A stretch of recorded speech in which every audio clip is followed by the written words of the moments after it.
మీరు okay start okay. ఈరోజు మన సందేశం మతి చెడిందా అని సందేశం. ఏంటండి మతి చెడిందా? మతి చెడిందా అంటే ఎవరితో మైండ్ సరిగా పనిచేయకపోతే అలాంటి వారిని మతి చెడిందా అని మాట్లాడతారు. అవునా? లేదా మతిపోయిందా ఇలాంటి మాటలతో ఉపయోగిస్తారు. మార్కు సువార్త 3వ అధ్యాయంలో 20వ వచనం నుండి మనం 30వ వచనం వరకు వాక్య ధ్యానంగా ఇప్పుడు చూస్తున్నాం. ఆయన ఇంటిలోకి వచ్చినప్పుడు జనులు మరలా గుంపు కూడి వచ్చి కనుక భోజనం చేయడం కనుక వారికి వీలు లేకపోయాడు. ఆయన ఇంటి వారి సంగతి విని ఆయన మతి చలించి ఉన్నదని చెప్పి ఆయన పట్టుకోకపోయాడు. మతి చెడిపోయింది లేదా మతి చలించిపోయింది అని ఎవరి గురించి అనుకుంటున్నారు? ఈ 21వ వచనంలో బైబిల్ స్టడీ కనుక మనం జాగ్రత్తగా పరిశీలిద్దాం. ఆయన అనగా ఎవరిగా 20-21 వచనాల్లో యేసు ప్రభు ఎప్పుడైతే తాను పెరిగిన మరియా యోసేపు మరియమ్మ గారు యోసేపు గారు నజరేతులో కపెర్నహూము ప్రాంతంలో ఆ ఇంటికి వచ్చినప్పుడు ఆయన వచ్చాడని తెలిసి ఆయన ఉంటున్న ఇంటికి జనులు గుంపుగా అనేక మంది వచ్చారు. బయటగా సువార్త ప్రకటించి అనేక ప్రాంతాల్లో ఆయన పరిచయం చేసి ఇంటికి వచ్చి కొద్దిసేపు భోజనం చేద్దామని కూర్చోవడానికి ప్రయత్నించిన భోజనం చేయడానికి కూడా వీలు పడలేదు. ఒక వ్యక్తి భోజనం చేయడానికి కూడా వీలు పడలేనంత పరిస్థితి ఎప్పుడు వస్తుంది? ఒక ఇంట్లో ఉన్నప్పుడు అంటే తన ఇంటి వారు కాకుండా మరొకరు ఎవరో వచ్చి ఎదురు చూస్తున్నారు. పరిచయం లేనివారు పరిచయం ఉన్నవారు అందరూ వచ్చి అక్కడ చూడండి 3వ అధ్యాయం మార్కు సువార్త 3వ అధ్యాయం 20వ వచనం 21వ వచనం. ఆయన ఇంటిలోకి వచ్చినప్పుడు జనులు మరలా గుంపు కూడి వచ్చి జనులు వచ్చాక ఒక ఇంట్లో స్థలం ఉంటే ఎంతవరకు ఉంటుంది? స్థలం ఒక 5 మంది ఉండడానికో 6 మంది ఉండడానికో ఇంకా ఎక్కువ ఏదైనా ప్రోగ్రామ్ జరిగితే ఇంట్లో ఒక 10 మంది ఉండడానికో ఇంకా ఎక్కువ మంది వస్తే ఒక 20-30 మంది కలిసి అవసరమైతే కింద కూడా సాపలు వేసుకొని మ్యాట్స్ వేసుకొని ఒక అడ్జస్ట్ అవ్వచ్చు. ఒక ఇల్లు పెద్దగా ఉంటుంది. కనీసం ఆయన కూర్చొని భోజనం కూడా చేయలేనంత ఇదిగా జనులు గుంపులుగా వచ్చేసారు ఇంట్లో. అంతమంది ఆయన చూస్తా ఉంటే ఇంకా ఆయన నేను చూస్తూనే ఉంటాడు, నేను భోజనం చేస్తా కూర్చుంటా అనే అవకాశం ఉంటుందా? చెప్పండి, ఉండదు. చిన్నప్పటి నుండి ఇక్కడే పెరిగాడు, ఈ ఇంట్లోనే పెరిగాడు. యేసు ప్రభు ఏ సంవత్సరంలో సువార్తను ప్రారంభించడం జరిగింది? 30వ. ఎన్ని సంవత్సరాలు పూర్తి చేసే పరిచర్య? 3 సంవత్సరాలు. ఈ 33 ఏళ్ల వయసులో తన ఇంటిలో తల్లిదండ్రుల వద్ద పెరిగిన కాలం ఎక్కువగా ఉందా? తాను సువార్త ప్రకటించిన కాలం ఎక్కువగా ఉందా? ఇంట్లో పెరిగిన తల్లిదండ్రుల వద్ద పెరిగిన కాలమే ఎక్కువ. అలా ఇంచుమించు 30 సంవత్సరాలు తల్లిదండ్రుల వద్ద పెరిగినప్పుడు ఆ తర్వాత ఆయనకు సోదరిమణులు అనగా తమ్ముడు చెల్లెలు జన్మించడం జరిగింది. మరియమ్మ గారి వారు ఆ 30 ఏళ్ల సహవాసంలో ఏ రోజు కూడా జనుల గుంపులుగా ఇంటికి వచ్చిన సందర్భం తన ఇంటి వారు కానీ తన తమ్ముళ్ళు చెల్లెలుగా పిలువబడేవారు కానీ ఎక్కువ వాటిని చూడలేదు. ఒకసారిగా బయటకు వెళ్ళాడు. సువార్త పని ఆయన ఎన్ని నిమిత్తమే భూమి మీదకి వచ్చాడు, ఆ పనిని ప్రారంభించాడు. అనేక మహాకార్యాలు చేశాడు. అనేక మందిని స్వస్థపరుస్తూ గొప్ప గొప్ప కార్యాలు ఆయన చేసినప్పుడు ఆయన గురించి ఎన్నో విన్నామని చుట్టూ ఉన్నటువంటి ప్రజలు ఆయన ఇంటిలోకి వచ్చాడని తెలిసి అందరూ పరిపడి వచ్చేసారు. అవి ఆ ఇంట్లో ఉన్న వాళ్ళు అనుకున్నారు 21వ వచనంలో ఆయన ఇంటి వాళ్ళ సంగతి విని, ఏ సంగతి రావచ్చు అని మేము ఎప్పుడు మిమ్మల్ని పిలవలేదు.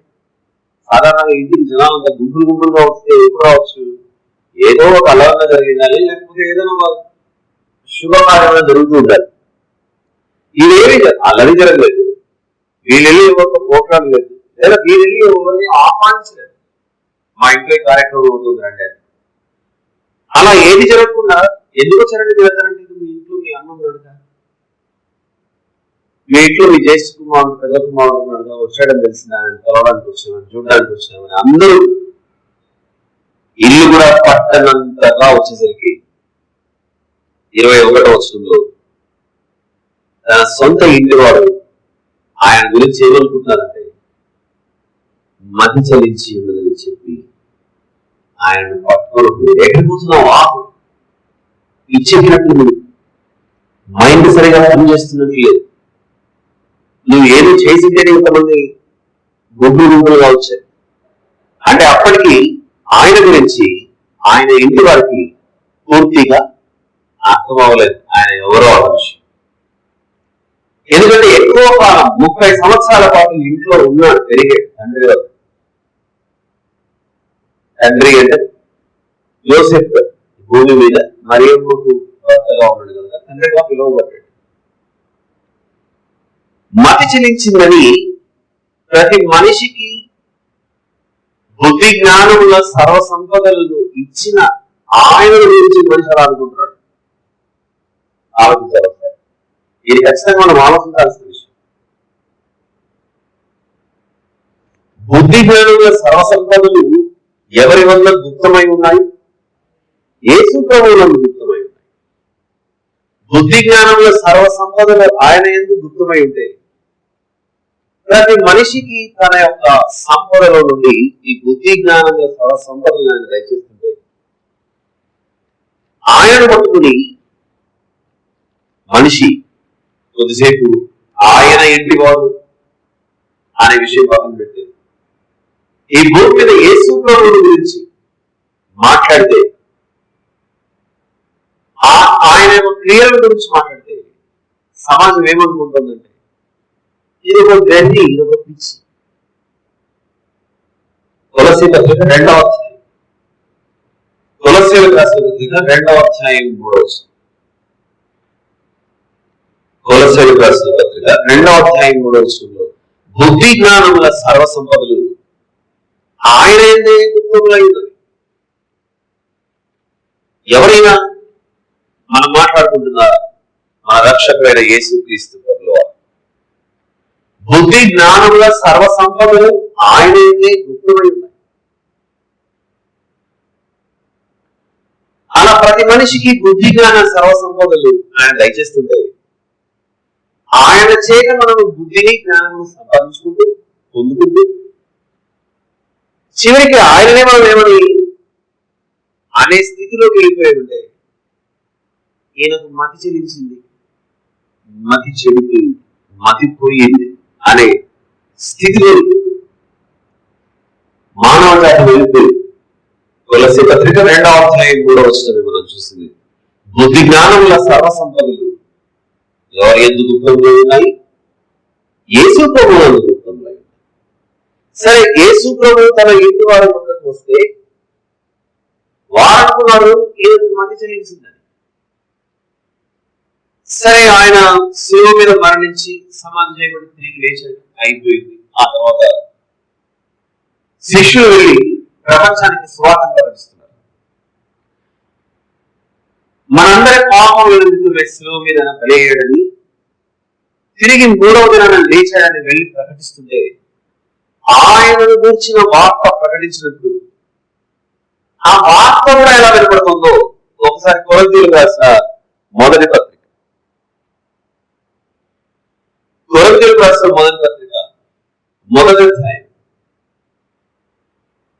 ఆయన బ్రతికి ఉండగా ఆయన వారు ఉన్నారు, ఆయన మతి చెల్లించింది. ఆయన ఆరోగ్యమైన తర్వాత ఆయన గురించి ప్రకటించిన వారు, ఆయన గురించి, ఆయన శిలువను గురించి, ఆయన పునరుత్థానం గురించి ప్రకటిస్తుంటే, కొరింథీయులకు రాసిన మొదటి పత్రిక 1వ అధ్యాయం 18వ వచనంలో శిలువను గురించిన వార్త నశించుచున్న వారికి గరితనమాట. అంటే యేసు ప్రభు యొక్క శిలువను గురించిన వార్త ప్రకటిస్తుంటే వినేవారికి ఆ వార్త ఎలా కనబడుతుంది, వినబడుతుంది. అదొక వెర్రి, అదొక పిచ్చి అని అనుకుంటున్నారు. ఆయనను గురించి ప్రజలు మతి చెల్లించింది అని అనుకున్నారు. ఆయన సజీవుడుగా శరీరధారిగా మన మధ్యలో నివసించినప్పుడు, అలాగే ఆయన మరణించి సమాధి చేయబడి తిరిగి లేచి వెళ్ళిపోయిన తర్వాత మనందరి నిమిత్తమే ఆయన శిలువ మీద మరణించాడని, మన పాపంలో ఆయన మేలు చెల్లించాడని, ఆయన పునరుత్థానంలో ప్రలోభనం అయ్యాడని, ఆయన వెంబడిస్తే మనం కూడా ఆయన పునరుత్థానంలో పారిభాగస్తులమవుతామన్న వార్తను తెలియజేస్తుంటే, ఆ స్వార్థ మనుషుల యొక్క చెవులకు ఎలా వినపడుతుందట, అది కూడా పిచ్చి, వెరితనము, మతిహీనత అన్నట్లుగానే వినపడుతుంది. 2 విషయాలు మనం ఇప్పుడు గమనించాము. ఒకటి, సాక్షాత్తు వాక్యమే శరీరధారిగా మన మధ్యలో నివసించినప్పుడు, యోహాను సువార్త 1:14 మనకు తెలుసిన ఆ వాక్యము కృపాసత్య సంపూర్ణుడుగా మన మధ్యలో నివసించాడు. 14వ వచనం యోహాను సువార్త 1:14, ఆ వాక్యము శరీరధారి కృపాసత్య సంపూర్ణుడుగా మన మధ్య నివసించాడు. ఆ వాక్యము శరీరధారిగా ఉన్నప్పుడు ఆయనలో మనిషి ఏమనుకున్నాడంటే, మతి చలించిన వ్యక్తిగా, మతి చెడిపోయిన వ్యక్తిగా, మతిపోయిన వ్యక్తిగా భావించారు. ఆయన ఆత్మరూపిగా ఆరోహణమై పరలోకానికి మహిమ శరీరంతో ఆరోహణమై వెళ్ళిపోయాడు. ఆ ప్రభు యొక్క రక్షణ సువార్తను ప్రకటిస్తుంటే ఆ వాక్యము కూడా ప్రజలకు ఎలా కనబడుతుందంటే, అదొక గడియ పిచ్చితనంగా కనబడుతుంది. ఆయనను మతి చెల్లించిందని అనుకున్నారు. ఆయనను గురించిన వార్త కూడా ఏమని భావిస్తున్నారు, ఇది ఏదో ఒక వెర్రి మాటలు ప్రకటిస్తున్నారు, మేము వింటున్నాం అనే అభిప్రాయంలో ఉన్నారు. ఈ మాటలు ఎవరైతే అంటున్నారో, ఇప్పుడు ఇక్కడ కూర్చున్న మనం అందరం దాదాపుగా బాప్తిసం తీసుకున్నవారు. నిజంగా ప్రభువుకు మతి చెల్లించిందా ఆయన ఇంటి వారు అనుకున్నట్లుగా? నో, ఆయన వారికి అర్థం అవ్వలేదు ఆ మాట. అలానే ఆ ప్రభువు గురించి సువార్త ప్రకటించినప్పుడు ఎవరైతే ఆ శిలువ గురించి వెరితనంగా భావిస్తున్నారో వారు కూడా ఆ వాక్యాన్ని గ్రహించలేకపోతున్నారు, అంగీకరించలేకపోతున్నారు. దాని విలువ అర్థం అవ్వట్లేదు కనుకనే ఇది ఒక వెరితనం అని భావిస్తున్నారు. ఇక్కడ మనము ప్రభువుని గురించి, ఆయన వాక్యం గురించి అనుభవపూర్వకంగా తెలుసుకున్న వారం కనుక వాస్తవానికి మీరు మతి చెల్లించింది అనేది ఎవరు ఆ జాబితాలో వచ్చి కూర్చున్నప్పుడు ప్రభువా, లేకపోతే ప్రభువుని అర్థం చేసుకోనని, నిజమైన దేవుడిని అర్థం చేసుకోనని వారు, నిజమైన దేవుడిని అర్థం చేసుకోనని వారు మతిహీనతలను, మతి చెల్లించిన జాబితాలను, ఆ మతి చెడిపోయిన వాళ్ళు ఆ జాబితాలో మీరు ఉంటారు. సాధారణంగా మతి అనగా మన మనస్సు కానీ, మన హృదయం కానీ, మన మెదడు కానీ గుర్తుపట్టకపోతే, లేకపోతే ప్రవర్తించాల్సిన విధానంలో ప్రవర్తించకపోతే, జీవన శైలిలో ఏదైనా మార్పు కనబడుతూ ఇబ్బందికరమైన పరిస్థితులు లోని ఆ వ్యక్తి జారిపోయి ప్రవర్తించకపోతే అప్పుడు ఈ మెదడులో ప్రాబ్లం ఉంది, సమస్య ఉంది, మతి చెడిపోయిందని అలా. ఉదాహరణ, అప్పుడు బుద్ధిహీనంగా ప్రవర్తించడం. బుద్ధిహీనంగా ప్రవర్తించడం అంటే సమాజం అంగీకరించే విధముగా లేదా తనతో పాటు ఉన్న కుటుంబ సభ్యులు కానీ బుద్ధి నేర్పే వాళ్ళు కానీ చూస్తుండగా ప్రవర్తించాల్సిన విధానంలో మనిషి ప్రవర్తించలేదు. ఒకరోజు ఉదయం లేవగానే ఎదిగిన స్థితిలో ఉన్నటువంటి పిల్లలు ఇంట్లో ఉన్న వస్తువులన్నీ కింద పడేస్తున్నారు. ఇంచుమించు 16-17 ఏళ్ల వయసులో ఉన్న పిల్లలు ఇంట్లో ఉన్న టీవీ బాగుపడుతున్నాడు, ఫ్రిడ్జ్ రెఫ్రిజిరేటర్ కింద పడేస్తున్నాడు, కనిపించిన ప్రతి వస్తువు కింద పడేస్తున్నాడు, ఏదో పిచ్చి పిచ్చి చేస్తున్నాడు. ఏ రోజు అలాంటి ప్రవర్తన మనం ఇంట్లో వారిని గమనించలేదు. ఉన్నట్టు ఒకరోజు అలా ప్రవర్తిస్తున్నాడు. ఏమైంది అంటే ఏం చెప్పాలని ఇక్కడ ఎదురు తిరుగుతున్నాడు. ఇంకా కొంచెం ఏమైంది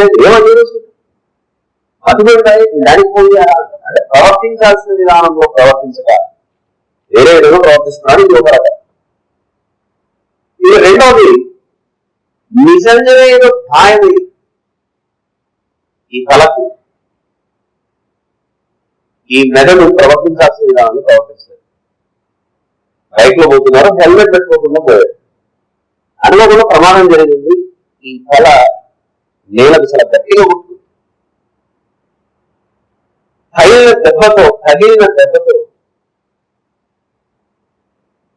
హాస్పిటల్ తీసుకెళ్ళిన తర్వాత కళ్ళైతే తెరిచాడు, ఊపిరి పీలుస్తున్నాడు, అన్ని చేస్తున్నాడు. కానీ తన తల్లి దగ్గర వెళ్ళి నిలబడినా, తండ్రి దగ్గరకు వెళ్ళి నిలబడినా, సోదరి మనం నిలబడినా మీరంతా ఎవరు అని అంటున్నాడు. వెంటనే వైద్యులు ఇతడికి జ్ఞాపక శక్తి వెళ్ళిపోయింది, మెదడు పనిచేయట్లేదు. ఇది రెండవ రకం. మొదటి రకం అన్ని బాగానే ఉన్నాయి, మానసికంగా బుద్ధి మారింది, పశువులాగా లేకపోతే వింతైన ప్రవర్తనలో ఉన్నాడు. రెండవది నిజంగానే గాయమైంది కళకు, ఆ తర్వాత పని చేయకుండా పోతున్నాడు, ఎవరిని గుర్తుపట్టలేకపోతున్నాడు, పిచ్చోడైపోయి. అలా కళ్ళు తెచ్చేది, వేసుకున్న వస్త్రాలను, డాక్టర్స్ పెట్టిన ఇంజక్షన్స్, సిరింజ్ అవన్నీ ఏవైతే ఉన్నాయో సెలైన్స్ అవన్నీ ఇవన్నీ తీసి పడేస్తున్నాడు. అసలు నేను ఇక్కడ ఎందుకున్నాను గోడ చేస్తున్నాడు, అన్ని పడేస్తున్నాడు, రెడీ తగ్గిస్తున్నాడు, పిచ్చోడైపోయాడు. ఇలాంటి కేటగిరీస్ అన్నింటినీ మతిపోయిన కేటగిరీ. అవునా? చూసే వారిని గుర్తుపట్టలేని పరిస్థితి, తనను పెంచి పెద్దవారిని చేసినటువంటి వారిని కూడా తెలుసు వీరు నాకు ఏమవుతారో అన్న విషయం కూడా గుర్తుపట్టలేని స్థితిలో వెళ్ళిపోయాడు. ఎప్పుడైతే ఆ మెదడు సరిగా పనిచేయదో పిచ్చివాడుగా ఉంటాడు, వెర్రివాడుగా ఉంటాడు, దేని గుర్తుపట్టలేని పరిస్థితులు చాలా సమయం తీసుకుంటాడు. మళ్ళీ అది తనలో మార్పు రావడానికి ఎంతో వైద్యం చేయాలి, ఎంతో కష్టపడాలి చుట్టూ ఉన్నవాడు. ఈరోజు బుద్ధి జ్ఞానంగా సర్వసంపదలను దయచేసిన ఆ దేవుని పట్టుకుని మనిషి దేవుని మతిపోయిన వాడని అంటున్నాడు. ఇప్పుడు వాస్తవానికి దేవుడు మతిపోయిన ఎవరికి? యేసు ప్రభువు అనే మన దేవునికా? ఆయన ఎవరో అన్న విషయం గుర్తుపట్టని ఈ పిచ్చివాడు కాదు. నిజానికి మతిపోయిన వాడు కంటే మనిషికే. ఎప్పుడైతే మతి తప్పి ప్రవర్తిస్తామో న్యాయబద్ధంగా ప్రవర్తించాం, మతి తప్పి ప్రవర్తిస్తామో న్యాయబద్ధంగా అంగీకార యోగ్యంగా ప్రవర్తన అనేది ఉండదు. ఇది మనకు అర్థమైతే ఈ లోకంలో మతిహీనతతో మతిపోయిన వారుగా ఎంతమంది ఈ లోకంలో సంఖ్య ఉందో ఒకసారి హోషేయ గ్రంథం 4వ అధ్యాయం వెళ్ళి కొన్ని విషయాలు పరిశీలిద్దాం. మతి చెడిన వారు ఎలా ప్రవర్తిస్తారు? ఆత్మ సంబంధమైన మతి చెడిపోయిన వారు.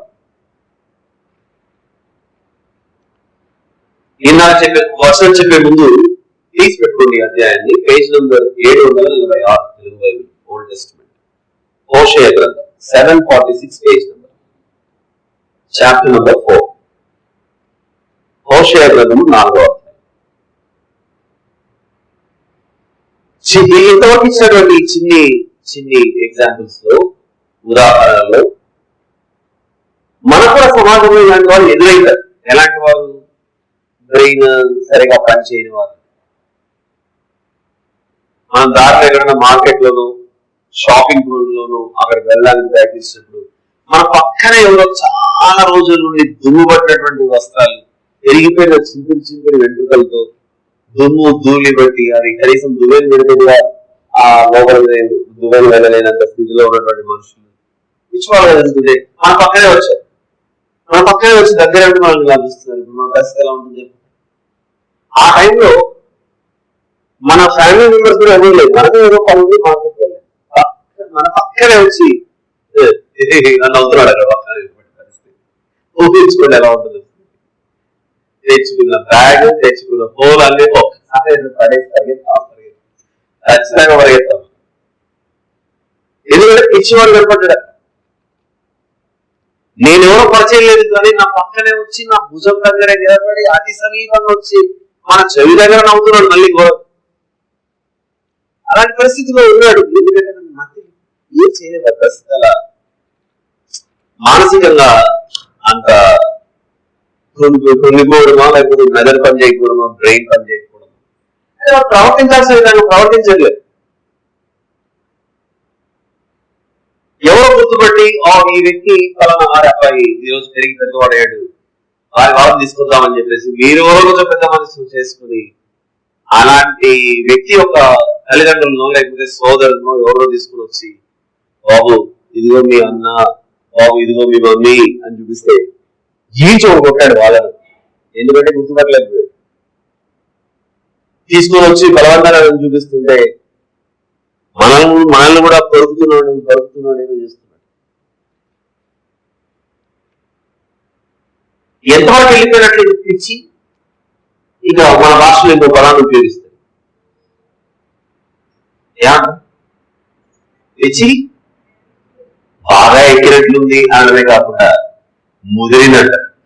పిచ్చి ముదిరినట్లుంది అట, పిచ్చి ముదిరినట్టు. అలా లోకరక్షకుడైన యేసు ప్రభువు కానీ, మన నిజ దేవుడు, మనం అంటాం కదా తండ్రి దేవుడు, రక్షకుడైన యేసుక్రీస్తు ప్రభువు, పరిశుద్ధాత్మ దేవుడు, ఈ ముగ్గురు యొక్క విలువ తెలియకుండా ఉన్నావు ఎలా ప్రవర్తిస్తారో, మతి చెడిపోయిన వారు ఎలా ప్రవర్తిస్తారో హోషేయ గ్రంథం 4వ అధ్యాయంలో కొన్ని విషయాలు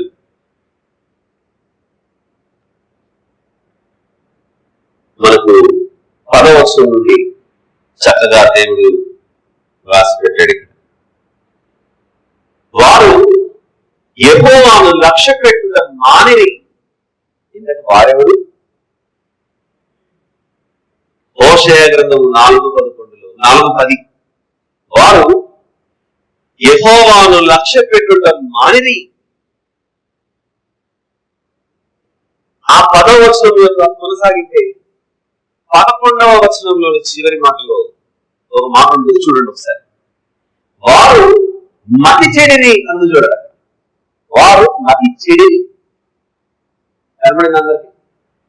10వ వచనంలో వారు యెహోవాను లక్ష్య పెట్టడం మానిరి. ఎందుకు మానారు అని అంటే 11వ వచనంలో చివరి మాటలో వారు మతి చెడిని. మతి చెడిపోయిన వారు ఎవరిని లక్ష్యం చేయరట? నిజమైన దేవుని లక్ష్య పెట్టరట. నిజమైన దేవుని వైపు మనసు ఉంచుకోరట. ఏమేం చేస్తారు చూద్దాం. మతి చెడిన వారు యెహోవాను లక్ష్య పెట్టుట మానిరి కనుక వారు భోజనం చేసిన తృప్తి పొందకపోయి. సంపాదన కొరకు ఇలాంటి అసభ్యకరమైన పాపములు వ్యభిచారం చేసినను అభివృద్ధి నొందకు. వ్యభిచార క్రియలు చేయుట చేతులు, ద్రాక్షరసం పానము చేయుట చేతులు, మద్యపానము చేతులు వారు మతి చెడు.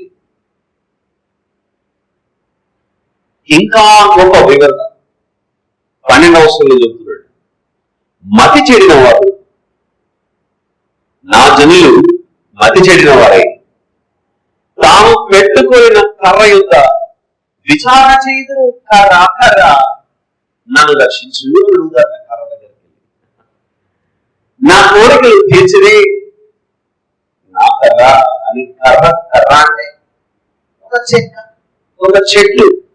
కర్ర ఎన్ని వస్తుంది? చెట్లు వస్తుంది. ఆ చెట్టు దగ్గరికి వెళ్ళి చేయవలసిన మర్యాదలు, చూపించవలసిన భక్తి శ్రద్ధలని చూపిస్తూ నీవే నా కుల దైవం అని, నీవే నా దైవం అని చెట్టుకు పూజ చేస్తా కూర్చుంటారు. అది చెప్తున్నాడు. మనమందరం ఈరోజు సాయంత్రం మందిరానికి వచ్చాము. ఈ స్థలానికి వాక్యం వింటున్నాం. మీరందరూ ఎటు చూస్తున్నారు? మీరు బైబిల్ చూస్తున్నారు, సంతోషం. అలా కాకుండా ఇక్కడ తలుపులు కిటికీలు ఉన్నాయి. ఈ తలుపు దగ్గర కొన్ని గ్రూపులో కూర్చొని ఈ తలుపు దగ్గర కొందరు, ఈ తలుపు దగ్గర కొందరు వచ్చిన ముందు ఒక గంట 2 గంటలు పలకవే తలుపమ్మా, పలకవే, నీకేం కావాలా చెప్పమ్మా అని తలుపు దగ్గర ఉంటారు. కిటికీ దగ్గర కొంతమంది, ఆ బయట మెయిన్ గేట్ దగ్గర ఒకరు కూర్చొని గేటమ్మా గేటమ్మా అని ఒకరు అంటున్నారు, తలుపమ్మా తలుపమ్మా అని ఇంకోరు అంటున్నారు, కిటికీ అమ్మా కిటికీ అమ్మా ఇంకోరు అంటున్నారు. అప్పుడే మనల్ని బయట కొందరు ఈ క్యాంపస్ లో ఉన్న ఆఫీసర్లు, స్టాఫ్ అందరు గమనిస్తున్నారు.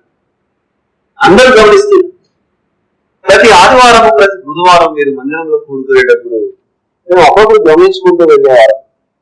చక్కగా పాటలు పాడుతూ, వాయిద్యాలు వాయిస్తూ, ప్రార్థనలు చేస్తూ, వాక్యం వింటూ, బైబిల్ చదువుతూ అలా ఉండేవారు చూసాను. ఈరోజు ఎందుకు కొంచెం వింతగా విస్తరణ కనబడుతుంది. వీళ్ళందరూ గేట్ దగ్గర ఒక గుంపు, తలుపు దగ్గర ఒక గుంపు, కిటికీ దగ్గర ఒక గుంపు కూర్చొని తలుపమ్మా పలకదే, గేటమ్మా పలకదే, నేనేమో నీకు పూజ నమస్కారాలు చేస్తున్నాం కదా, ఏమైంది అంటే వెంటనే వస్తారు. ఒక కావచ్చు మనిషికి ఒక 3 చెప్పులు వేసుకున్నా అంటే ఎత్తుకొని పోవడానికి. హాస్పిటల్లో మళ్ళీ మనకు స్థలం లేకుండా అక్కడికి పోతే ఏమైంది, ఎందుకు తీసుకొచ్చారు, వీళ్ళందరూ బాగానే ఓపి పిలుస్తున్నారు, ఏమైందంటే ఏదో తేడా ఉందండి. చర్చ్ లో ఎప్పుడు చూసేవారు మీరు చక్కగా ప్రార్థనలు చేస్తూ, పాటలు పడుతూ, వాయిద్యాలు వాయించేవారు. చివరికి వాటిని వివరించే వాక్యాన్ని వివరిస్తున్న ఆయన కూడా ఆ తలుపు దగ్గర కూర్చొని తలుపమ్మ అంటున్నాడు అని నన్ను కూడా ఎప్పుడు వెళ్ళారు అనుకోండి. మనం అందరం ఇప్పుడు ఏ జాబితాలో ఉంటాం? ఇప్పుడు మతి చెడిన జాబితాలో ఉంటాం. ఎందుకు? బైబిల్లో చెప్పిన విధంగా నిజమైన దేవుణ్ణి మనం లక్ష్యం చేయక, దైవత్వం లేని దానిని మనం ఏం చేశాం? లక్ష్యం చేస్తూ, వెంబడిస్తూ కర్రకు నిలబడుతున్నామట. చూడండి అక్కడ హోషేయ గ్రంథం 4:11. వీళ్ళందరినీ దేవుడు ఏ జాబితాలో వేసాడు? మతి చెడిన జాబితా, పిచ్చోళ్ళు. సాధారణంగా మతి చెడిన వారు, పిచ్చివారు దగ్గరికి వెళ్ళే వారికి ఏదో మేలు చేద్దామని చేస్తే ఏం చేస్తారు చెప్పండి? మన మీద దాడి చేస్తారు. కోరకనన్నా కొరుకుతారు, చేతికి దొరికితే దాన్ని తీసుకొని కొట్టనన్నా కొడతారు, మనల్ని హింసిస్తారు. వాళ్ళు ఏం చేస్తున్నారో వాళ్ళు వెళ్ళి ఉంటుంది పరిస్థితి.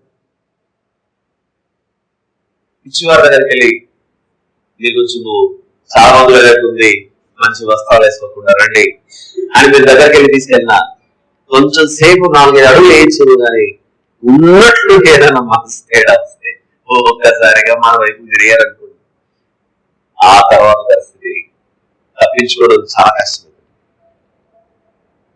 హోషేయ గ్రంథం 4:11. మతి చెడిన వారు ఏం చేస్తున్నారట?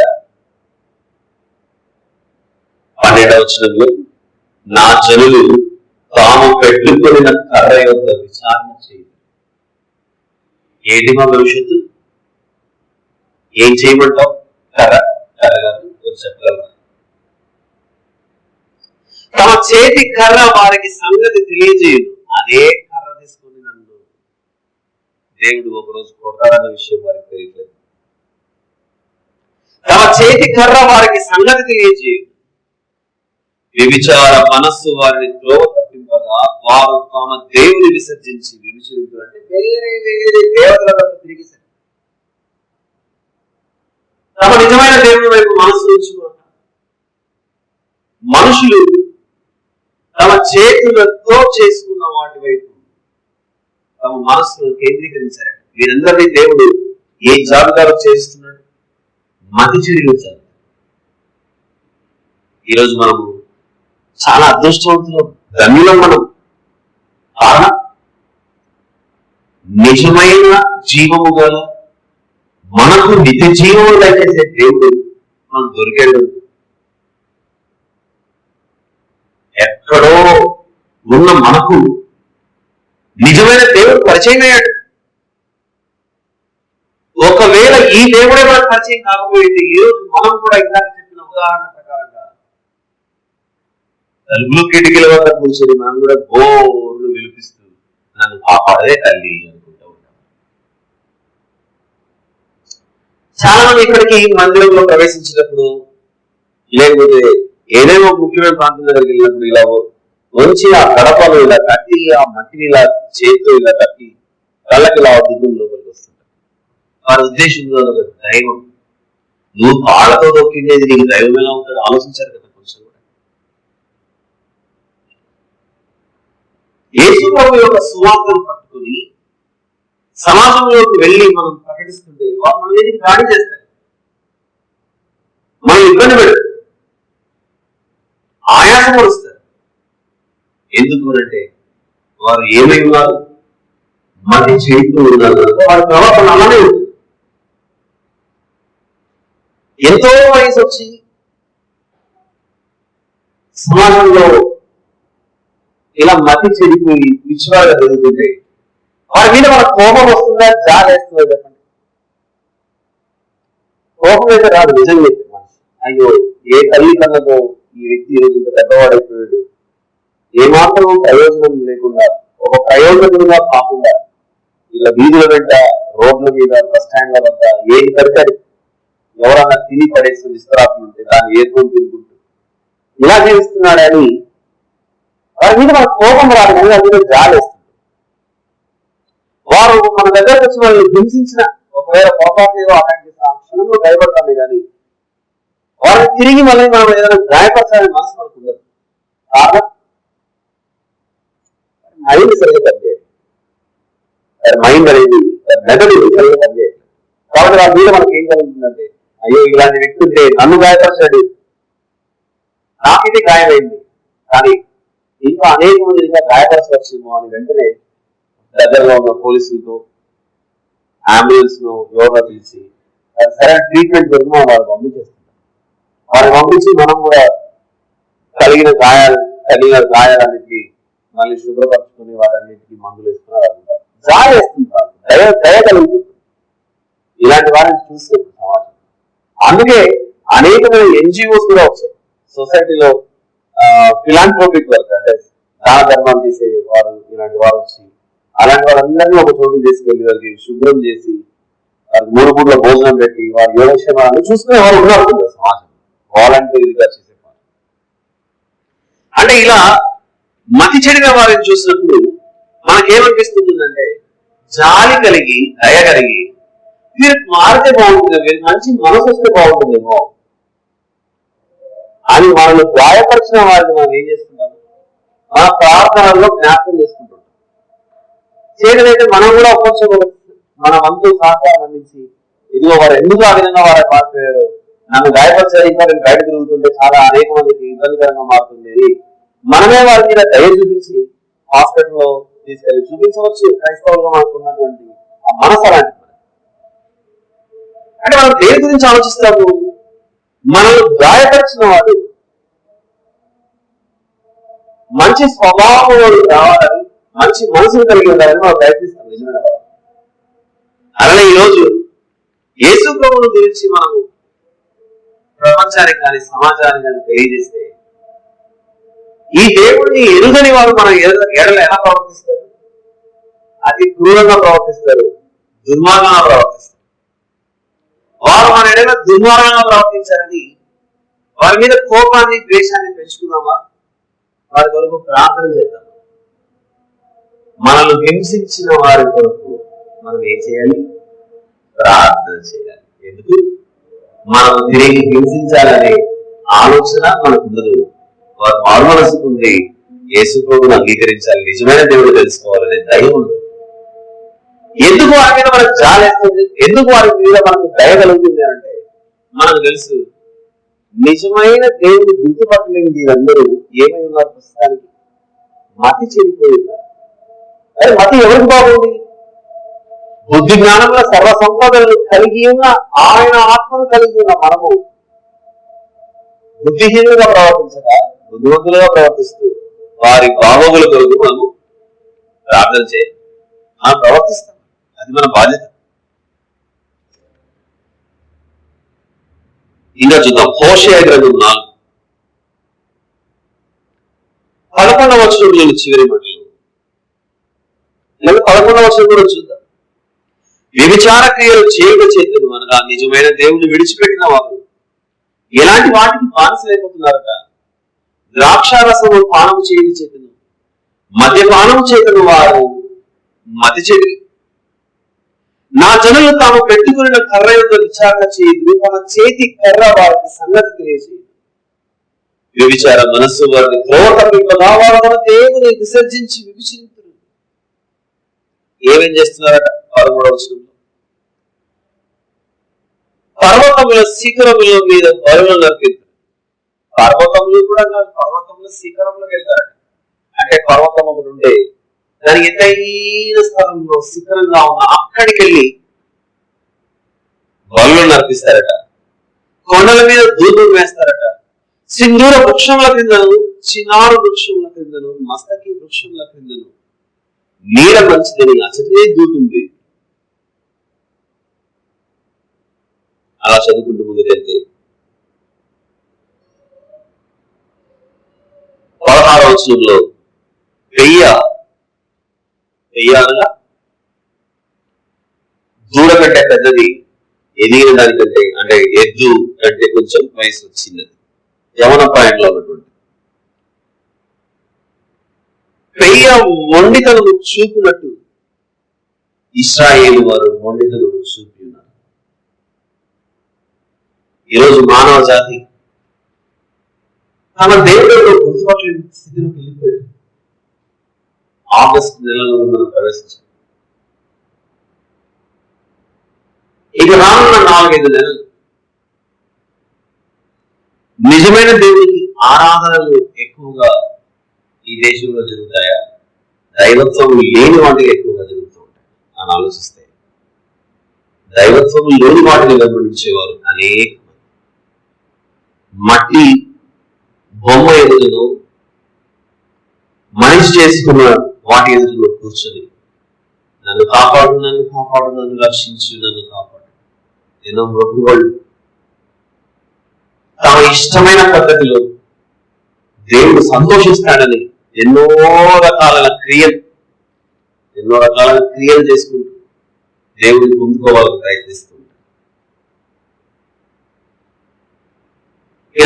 ఇలాంటివన్నీ గమనిస్తున్న మనం 2 విధాలుగా ఆలోచించే అవకాశం ఉంది. ఒకటి, మనం ఎంతో అదృష్టవంతులు ఉన్నాక ఏమి చేస్తాం, నిజమైన దేవుడు మనం వెంబడిస్తున్నాం, ఇది ఒక రకమైన తరం. రెండవది, పొరపాటున మతి చెడిపోయి మనం కూడా ఏం ఆలోచిస్తాం కదా, మేమేమో ఇంతమంది ఉన్నాం కదా, వీళ్ళు ఇంతమంది చాలా మంది ఉన్నారు కదా, ఇంతమంది ఉన్నారు కనుక బహుశా ఇదే అయిందొచ్చేమో అని మనం కూడా దారి మళ్లించుకుని తిరిగి ఆ మార్గంలోకి వెళ్ళిపోయేవారు ఉండొచ్చు. ఎందుకంటే ఈ సందర్భాల్లో సమాజంలో జరిగే సంఘటనలు సందర్భాలను బట్టి మన హృదయం చాలా ప్రభావితం అవుతుంది. ఎలా ప్రభావితం అవుతుందో ఒక ఎగ్జాంపుల్ చెప్తాను. మా ఇంట్లో ఏదో మ్యూజిక్ లేదు, వినసొంపుగా ఉండే ఒక మంచి మ్యూజిక్ ఒకే అవుతుంది. బయటనో ఎక్కడి నుంచి మన చెవి కిందరు తెలియకుండా మనం తలవస్తుంటాం కదా మ్యూజిక్. ఆ మ్యూజిక్ బట్టి మనం తలవస్తుంటాం. కానీ ఒకసారి ఆ మ్యూజిక్ ఆగిపోయింది అనుకోండి, వెంటనే మన తల ఊహలో ఆగిపోతుంది. ఎందుకు? బయట దానిని బట్టి మనం ప్రభావితం చెందాలి. ఎప్పుడు ఊరు కదా ఆ మ్యూజిక్ నాకు పనికిరాంది, నేను ఎట్టి పరిస్థితుల్లో దానికి తలపుకుంటుందని మన కంట్రోల్లోగా ఉంటుంది. అది అలానే సమాజంలో జరిగే సందర్భాలను బట్టి, కనపడే సంగతులను బట్టి మనకు తాను లోనై ప్రభావితం చెంది దానికి తల వచ్చే అవకాశం. అప్పుడు వెంటనే మనం కూడా ఏ జాబితాలో వెళ్తాం? బుద్ధి జ్ఞానంలో సరసంపదలు ఉండే ఆ దేవుని జాబితాలో నుండి ఎందులోకి వెళ్ళిపోతాం సులభంగా? అది పోయిందా నీకు? ఆయన దేవుడు మనల్ని అనే స్థితిలోకి వెళ్ళిపోతాం. కాబట్టి ఈరోజు విన్నటువంటి బైబిల్ స్టడీలో మార్కు సువార్త 3వ అధ్యాయం మన వాక్య ధ్యానం. ఏమేమి అంటున్నారో చూడండి అక్కడ ప్రజలు ప్రభువుని చూసి. మార్కు సువార్త బుద్ధి జ్ఞాన సర్వసంపదలు దయచేసిన ఆయనను ప్రజలు ఎలా ఒకరు ఆ ఇంట్లో ఉన్న వాళ్ళు అనుకుంటున్నారు. 21వ వచనంలో ఆయన ఇంటి వారి సంగతి విని ఆయన మతి చెల్లించి ఉన్నదని చెప్పి ఆయన పట్టుకుని పోయారు ఆ ఇంట్లో ఉన్నవారు. 22వ వచనానికి వచ్చేసరికి యెరూషలేము నుండి కూడా కొందరు వచ్చారట. వచ్చిన శాస్త్రులు ఇతను బయల్జెబూలు పట్టిన వాడై దయ్యముల అధిపతి చేత దయ్యములను వెళ్ళగొట్టుచున్నాడు అని చెప్పి శాస్త్రులు అని అంటే పాత నిబంధనల గురించి బాగా పట్టున్నటువంటి వారు. పాత నిబంధనలు దేవుని యొక్క ధర్మశాస్త్రాన్ని, ఆయన గురించి రాయబడిన ప్రవచనాలను అన్నింటినీ ఎరిగిన వారు అంటున్నారు ఈయనకేదో కొద్ది దయ్యాలు పట్టినాయని శాస్త్రులు అంటున్నారు. అప్పుడు ఆయన వెంటనే వారిని పిలిచి, అసలు మీరు నా గురించి ఇది మాటలు మాట్లాడుతున్నారే, దేవుడైనా నన్ను పట్టుకుని నాకు దయ్యాలు పట్టాయని, సాతానం పట్టాడని, ఇప్పుడు మతి చెడిన గుంపులు ఎవరెవరు ఉన్నారు చూడండి, ఆలోచించండి. 21వ వచనంలో తన సొంత కుటుంబ సభ్యులు అన్నారు ఈయన మతి చెల్లించి ఉన్నదని. తర్వాత 22వ వచనానికి వచ్చేసరికి బాగా చదువుకున్న విద్యావంతులు శాస్త్రులు అంటున్నారు ఇతనికి దయ్యాలు పట్టాయి. ఇప్పుడు కూర్చుని ఇంత వింటున్నాం కదా మనం.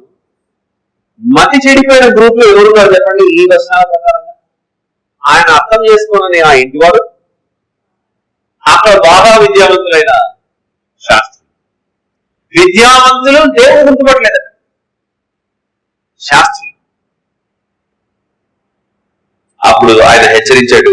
ఆయన 28వ వస్తుంది, సమస్త పాపములను మనుష్యులు చేయు దూషణలన్నీ వారికి క్షమింపబడును గాని పరిశుద్ధాత్మ విషయము దూషణ చేయు వాడెప్పుడు క్షమాపణ పొందక నిత్య పాపము చేసిన వాడే ఉండునని మీతో నిశ్చయముగా చెప్పుచున్నాడు. ఎందుకనగా ఆయన అపవిత్రాత్మ పట్టిన వాడని వారు చెప్పి ఏం జరుగుతుందో తెలుసా? ఇంకా దేవుని పట్టుకొని దయ్యం అన్నది సాతాను ఇది చేసిన పని. ఈ లోకంలో మనం నివసిస్తున్న ఈ తరంలో కూడా నిజమైన దేవుని వెంబడించిన దైవత్వము లేని వాటిని పూజిస్తూ దానిని దేవుడు అంటున్నారు. ఆ కాలంలో దేవుడే శరీరధారిగా మా మధ్య నివసించాడు. ఆ వాక్యం కృపాసత్య సంపూర్ణుడుగా శరీరధారి ఆ వాక్యము శరీరధారి కృపాసత్య సంపూర్ణుడుగా మన మధ్య నివసించాడు. ఆ దేవుడిని పట్టుకుని దయ్యం అన్నారు మనుషులు, దయ్యాన్ని పట్టుకుని దేవుడు అంటున్నారు మనుషులు. సాతాను ఒక చెట్టులోను, సాతాను ఒక కర్రలోను, ఒక బొమ్మలో కూర్చుంటే ఆ కర్రను, ఆ బొమ్మను, రూపాన్ని చూసుకుని మనిషి దేవుడు దేవుడు దేవుడు అని పిలుస్తున్నాడు. నిజమైన దేవుడు అది కాదు ఇది అని మనం పరిచయం చేస్తుంటే, ఇక్కడ బైబిల్లో కనబడుతున్న దేవుడిని పరిచయం చేస్తే నీ దేవుడు దేవుడు కాదు దయ్యం అని అంటున్నాడు సమాజం. అలాంటి వారి పరిస్థితి ఏమవుతుందంటే మార్కు సువార్త 3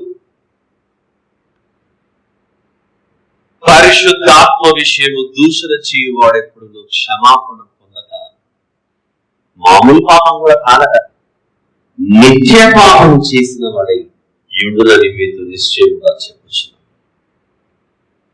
ఏంటి తెలియక దేవుడు ఆ విధంగా అంటే అంత శాపమా?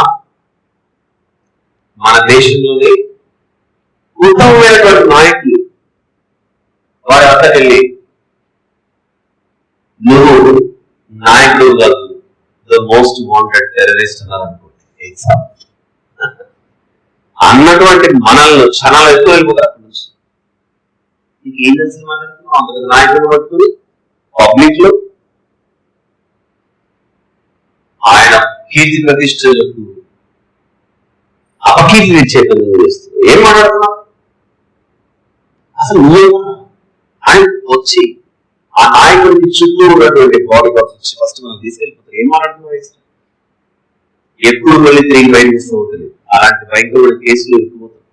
నోరుజారి భూమి మీద ఒక నాయకుడిని పట్టుకుని నోరుజారి మాట్లాడితే చెరలోకి వెళ్ళిపోతాము. సృష్టికర్త అయిన దేవుణ్ణి ఆయన గురించి తెలియకుండా మనం నోరుజారి ప్రవర్తిస్తే, ఏదైతే మాట్లాడితే అది ఏ పాపం కిందికి అసలు చెరలోకి ఎందుకు వెళ్ళిపోతుంది?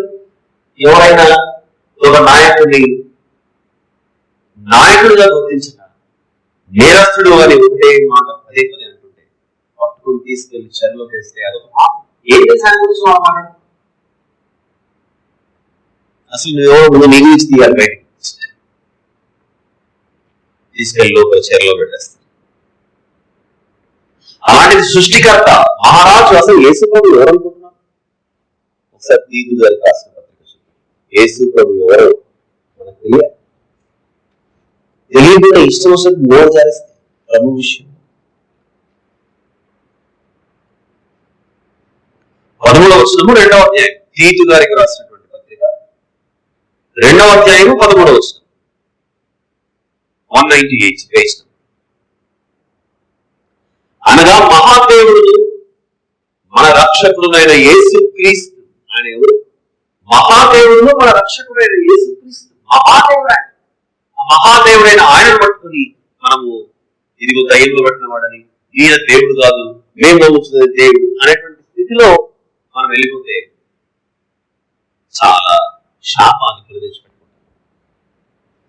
ఈ రోజు మనల్ని ఏం చేశాడు యేసు ప్రభు? ఆయన సువార్త ద్వారా, ఆయన రక్షణ సువార్త ద్వారా మనకు అందజేసి మనము శాపగ్రస్తులం అవ్వకుండా మన జీవితాలను ఆయన ఎలా మార్చాడు? శాశ్వత కాలపు ఆశీర్వాదంగాను, శాశ్వత కాలపు దీవెనకరంగాను మన ఆత్మీయ జీవితాలను మార్చేశాడు. అది దేవుడు మనకి ఇచ్చిన గొప్ప వరం. ఆయన ఎన్ని అన్నా ఎంత హింసించినా వాటన్నిటినీ ఓపికతో శిలువ మీద ఆయన మన కొరకు మోసి, తండ్రి మీరు ఏమి చేయించున్నారో మీరు ఎదుగుతున్నారు, మీరు క్షమించు అని మన గురించి క్షమాపణ కోరి ఆయన ప్రేమ చేత ఆయన కృపలో మనం చేర్చుకున్నాడు. అది మన దేవుడు చూపించిన గొప్ప మనస్సు. మన ఆలోచిస్తారని ఇక మీద మనం ఎలా ప్రవర్తించాలి? మతి ఉన్న వారంగానే ప్రవర్తించాలి, కానీ మతి తప్పిన వారంగా ప్రవర్తించాలి. మతి తప్పిన వారు ఎలా ప్రవర్తిస్తారు? దేవుణ్ణి గౌరవించరు, దేవుడు చెప్పిన మాటల్ని గౌరవించరు. క్రైస్తవుల్లో ఉన్న సమస్య ఏంటో తెలుసా? నేను క్రైస్తవుడిని అని చెప్పుకుంటాను, అంతవరకు బాగుంది, అంతవరకు మతి బాగుంది. మతి ఎప్పుడు తిరుగుతుందంటే నేను క్రైస్తవుడే కానీ క్రీస్తు చెప్పిన మాటలు, ప్రభువు చెప్పిన మాటలు, ఆయన ఆజ్ఞలు మాత్రమే నేను గైతాను. నేను మా నాన్నే కరెక్ట్ అనిపిస్తాను చూస్తుంటే, కానీ ఆయన చెప్పినట్టు వినాలని నాకు ఆలోచన లేదు అని ఇంట్లో ఉన్న బిడ్డగా అనుకుంటే. ఇప్పుడు మా అమ్మ చిన్నప్పటి నుంచి ఈవిడ నాకు తినిపిస్తే పెరిగి పెద్దవాడు, కానీ ఎందుకు ఈరోజు జాబ్ వస్తుంది నేను చెప్పిన కరెక్టే కదా అన్నారనుకోండి పిల్లలు. మనము కూడా తల్లిదండ్రులకు ఏం తెచ్చిన వారు అవుతాం, అపకీర్తి తెచ్చిన వారు. ఈరోజు మనం క్రైస్తవులుగా అవునండి ఆ దేవుడు ఆయనే యేసు ప్రభువు, కానీ ఆయన చెప్పే మాటలు మాత్రం మీరు ఏం విలువ ఇవ్వదు. ఆయన అంటే నాకు లెక్కలేదు అన్నాం అనుకోండి. ఇప్పుడు మనం ఏ జాంగాలో ఉన్నారో మతి చేరిన ఉన్నామారా? దేవుడు మనల్ని ఆ విధంగా పిలవకుండా హోషేయ గ్రంథంలో పిలిచాడుగా, ఆ విధంగా వారిని వారు అతి చెడుది అన్నాడు దేవుడు. మనం దేవుడి చేత ఆ మాట అనిపించుకోకుండా ఆయనకు విధేయులుగా జీవించాలని మనసారా కోరుకుంటూ ఈ వాక్య దినాన్ని ముగిస్తున్నాను. ప్రార్థన చేసుకుంటాం. ప్రేమగల తండ్రి, కృపగల మా దేవ, పరిశుద్ధుడు మా తండ్రి, మీకే స్తోత్రం నాయన. మీరు వినిపించే వాక్యాలను మహిమపరుస్తారు. మీరు మాత్రమే మహిమపరుస్తారు. నా తండ్రి, నేను ఏ విధంగా ప్రవర్తించాలి? నాటి ఉన్నవారుగా ప్రవర్తించాలి, మాటి చెడిన వారుగా ప్రవర్తించాలి. మా ముందు మీరు రెండింటినీ ఉంచారు, నిర్ణయం నేను తీసుకోవాలి. కాబట్టి నా తండ్రి, నిజమైన దేవుడిని మేము ఎప్పుడు గుర్తెరిగి అది మీరేం తెలుసుకోవాలి. యేసు ప్రభు మా కొరకు భూమి మీదకి వచ్చి రక్తం కాచి సమాధి చేయబడి తిరిగి లేచి ఆ ప్రభువును మార్గంగా ఎంచుకుని ఆయన వాటిలో మేము చేరుకుంటాం.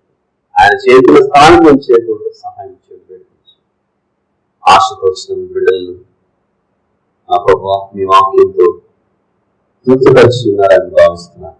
సాతాను గురించి ఈ వాక్యం నేర్చుకోకుండా కాపాడుతుంది. మా ప్రభుత్వ రక్షకుడు యేసు ప్రభు వేడుకుంటున్నాం.